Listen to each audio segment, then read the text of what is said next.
So when you have a cam pickup, it will basically throw the grass onto the belt by wave.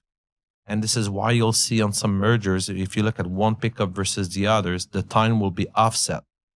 Not there is a reason for that. They're trying to basically smooth up as much as possible the delivery of grass into the belt. So by offsetting these tines, basically they try to put wave right in between each others and make it as smooth as possible.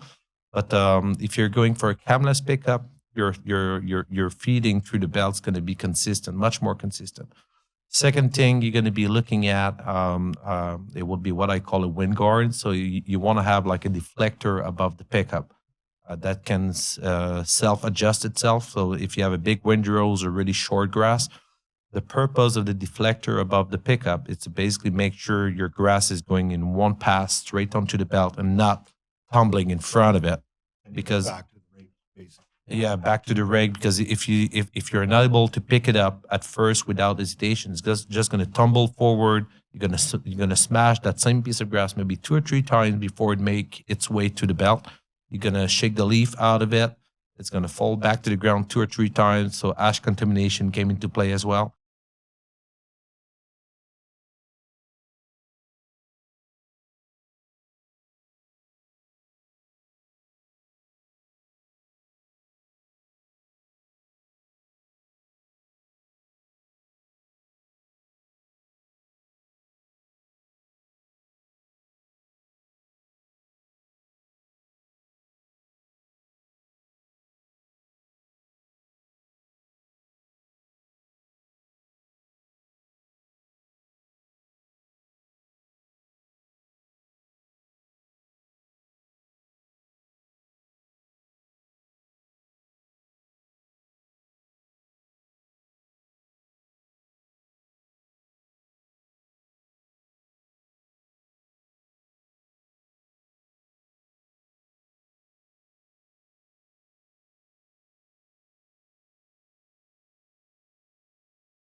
So I spoke with my dealer, and that how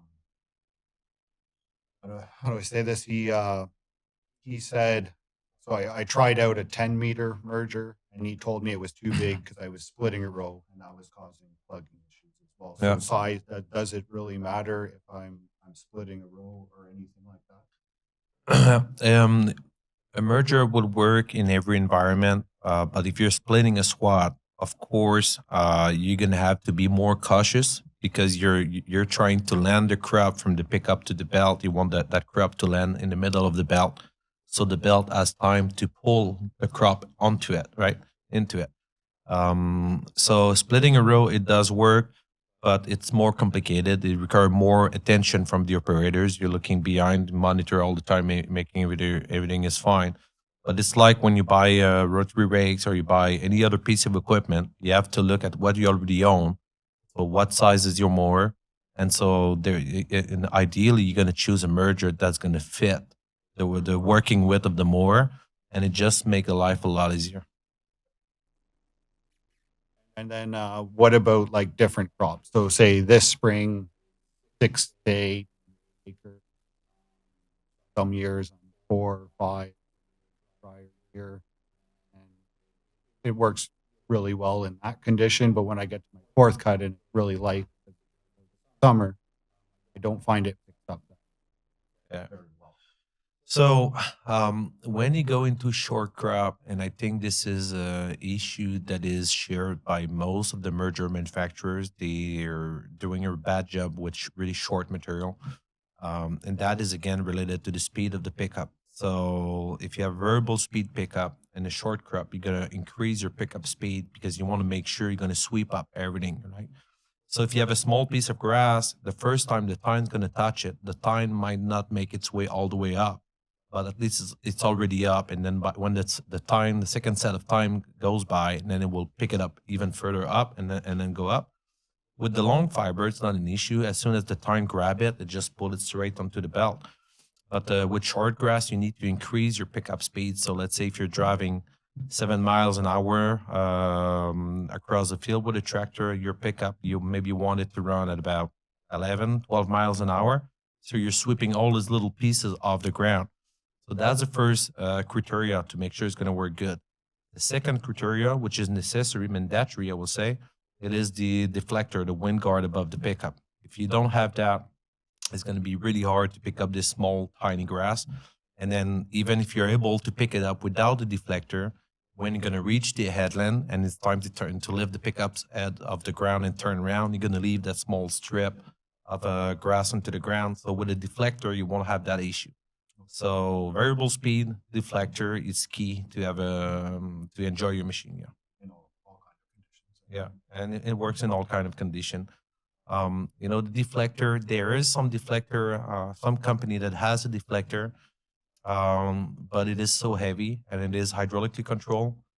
The problem with the hydraulic deflector adjustment is you cannot adjust it on the go or quick enough to avoid problem. So if you have like a small crop, a short crop, you're gonna rake, let's say 25 foot into one windrow, and then you want to pick up that same windrow and rake it 25 feet further. And eventually the windrow is going to be big enough that you're going to say, that's it. And then a chopper is going to come by and pick it up, right?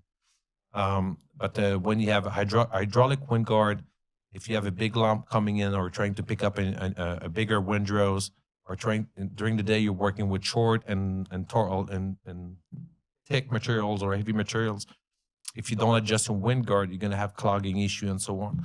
So it is ideal when you have a deflector that will basically spring loaded, that will adjust itself, so you don't have to do any setting on that. It just gonna open its mouth if there's more crop coming in. This is what you're looking for, and as soon as this lump came through, it just narrowed down the funnel where the grass could travels, and this is where we get this nice crop projection onto the belt. If you want to learn more about hay mergers and Anderson products, speak with your authorized Anderson dealer or contact us at info@grpanderson.com. Thank you for watching. Subscribe to our channel for the latest episodes, tips, and guides on maximizing your equipment's performance.